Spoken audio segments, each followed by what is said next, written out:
രാജ്യത്ത് കഫ് സിറപ്പുകളുടെ വിപണനത്തിനും ഉപയോഗത്തിനും കടുത്ത നിയന്ത്രണങ്ങൾ ഏർപ്പെടുത്തി കേന്ദ്ര ആരോഗ്യ മന്ത്രാലയം. ഇനി മുതൽ ഡോക്ടറുടെ കൃത്യമായ കുറിപ്പടിയില്ലാതെ ഫാർമസികളിൽ നിന്ന് നേരിട്ട് കഫ് സിറപ്പുകൾ വാങ്ങാൻ സാധിക്കില്ല. പൊതുജനാരോഗ്യം മുൻനിർത്തി 1945 ഡ്രഗ് റൂൾസിൽ സുപ്രധാന ഭേദഗതി വരുത്തിയാണ് കേന്ദ്രത്തിന്റെ പുതിയ നടപടി. ഡ്രഗ്സ് റൂൾ 2026 എന്ന പേരിലാണ് ഈ പുതിയ നിയമം അറിയപ്പെടുക.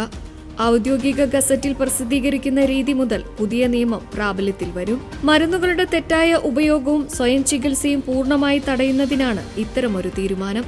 കഴിഞ്ഞ ഡിസംബറിൽ മന്ത്രാലയം പുറത്തിറക്കിയ കരട് നിർദ്ദേശത്തിന്മേൽ പൊതുജനങ്ങളിൽ നിന്ന് സ്വീകരിച്ച അഭിപ്രായങ്ങൾ കൂടി പരിഗണിച്ചാണ് അന്തിമ വിജ്ഞാപനം പുറപ്പെടുവിച്ചിരിക്കുന്നത്.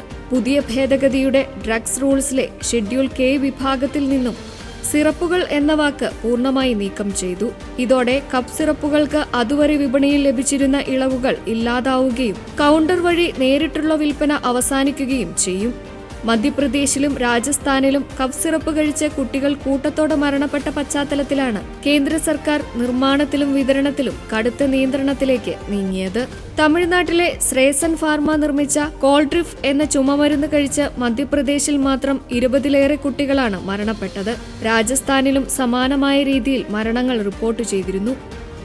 കേന്ദ്ര ഡ്രഗ്സ് സ്റ്റാൻഡേർഡ് കൺട്രോൾ ഓർഗനൈസേഷൻ നടത്തിയ പരിശോധനയിൽ ഈ മരുന്നുകളിൽ അനുവദനീയമായ അളവിനേക്കാൾ 500 മടങ്ങിലധികം മാരകമായ ഡൈ എലിത്തീൻ ഗ്ലൈക്കോൾ അടങ്ങിയിട്ടുണ്ടെന്ന് കണ്ടെത്തിയിരുന്നു. കമ്മീഷൻ വാങ്ങി ഈ മരുന്ന് വൻതോതിൽ കുറിച്ച് നൽകിയ മധ്യപ്രദേശിലെ സർക്കാർ ആരോഗ്യ കേന്ദ്രത്തിലെ ശിശുരോഗ വിദഗ്ധൻ ഡോക്ടർ പ്രവീൺ സോണിയെ കേസിൽ നേരത്തെ അറസ്റ്റ് ചെയ്തിരുന്നു.